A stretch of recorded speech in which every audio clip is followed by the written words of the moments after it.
পুনৰ এনকাউণ্টাৰ আৰক্ষীৰ গুলীত আহত হৈছে গোৱালপাৰাত আতংক ৰিংকু।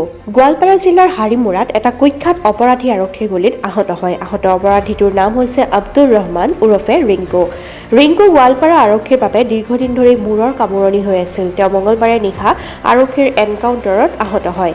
আহত ৰিংকু এতিয়া গোৱালপাৰা অসামৰিক হাস্পতালত চিকিৎসাধীন। ঘটনা সন্দৰ্ভত গোৱালপাৰা আৰক্ষীয়ে সংবাদ মাধ্যমৰ আগত কোৱা অনুসৰি ৰিংকুক জিলাখনৰ মৰনৈ থানাৰ আৰক্ষীয়ে বাঘমৰাৰ পৰা আটক কৰিছিল। ৰিংকুৰ বিৰুদ্ধে শেহতীয়াকৈ উত্থাপিত অভিযোগ হৈছে এজন নাবালিকক অপহৰণ ভাৰত-বাংলাদেশ সীমান্তৰ বাঘমৰাত বিক্ৰী কৰিছিল। বিক্ৰীৰ পিছতো ৰিংকুৱে নাবালকৰ পৰিয়ালৰ পৰা মুক্তিপণ বিচাৰি আছিল। আৰক্ষীয়ে ঘটনাৰ তদন্ত কৰি ৰিংকু সীমান্তৰ বাঘমৰাৰ পৰা আটক কৰাৰ লগতে অপহৃত নাবালকজনকো উদ্ধাৰ কৰে। আতংকৰ পাছতেই আৰক্ষীয়ে চলোৱা জেৰাত ৰিংকুৱে কয় যে তেওঁৰ এটা অবৈধ পিষ্টল আছে। নিশা পিষ্টলটো দেখুৱাবলৈ আৰক্ষীয়ে ৰিংকুক হাৰিমুৰালৈ লৈ যায় আৰু ৰিংকুৰ গৃহ জিলাখনৰ হৈছে ৰাজ্যখিনিত। পিষ্টল দেখুৱাবলৈ যোৱা ৰিংকুৱে সুযোগ বুজি আৰক্ষী জিম্মাৰ পৰা পলাবলৈ অপচেষ্টা চলায়, কিন্তু তেতিয়াই আৰক্ষীয়ে ভৰিলৈ গুলী চলাই ৰিংকুৰ সেই অপচেষ্টা ব্যৰ্থ কৰে। আহত ৰিংকুক লগে লগে গোৱালপাৰা অসামৰিক হাস্পতালত ভৰ্তি কৰোৱা হয়। ইফালে ৰিংকু সন্দৰ্ভত গোৱালপাৰা আৰক্ষীয়ে সংবাদ মাধ্যমৰ আগত কয় যে ৰিংকু কেৱল অপহৰণ কাণ্ডটোতে জড়িত নহয়, তেওঁৰ বিৰুদ্ধে গোৱালপাৰা, আগিয়া, কৃষ্ণাই আদিতো কেইবাটাও অপৰাধৰ গোচৰ আছে। আচলতে অঞ্চলসমূহত সংঘটিত অপৰাধমূলক গোচৰত ৰিংকুৰ নামেই থাকে। তেওঁ অপৰাধমূলক কাম কাজেৰে আতংকত পৰিণত হয়। তেওঁক আটক কৰিবলৈ পাই গোৱালপাৰা আৰক্ষীয়ে স্বস্তিৰ নিশ্বাস পেলাইছে। এতিয়া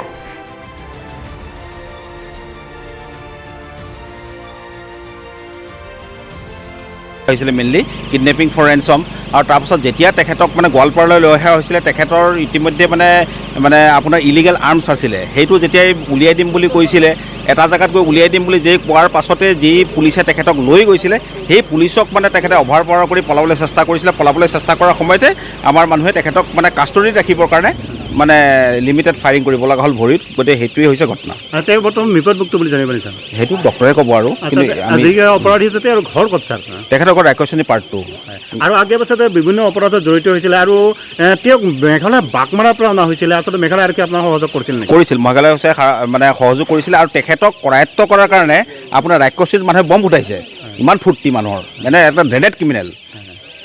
সঁচাকৈয়ে গোৱালপাৰা আৰক্ষী অধীক্ষক আব্দুল ৰহমান এলাইছ ৰিংকু, তেখেতক আজি বাঘমৰাৰ পৰা এৰেষ্ট কৰে আমাৰ OC মৰনৈয়ে।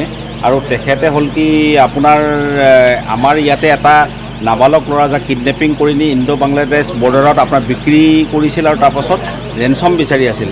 সেই ভিক্টিমটোকো ৰিকভাৰী কৰিলে আৰু আছামীজনকো উদ্ধাৰ কৰিলে।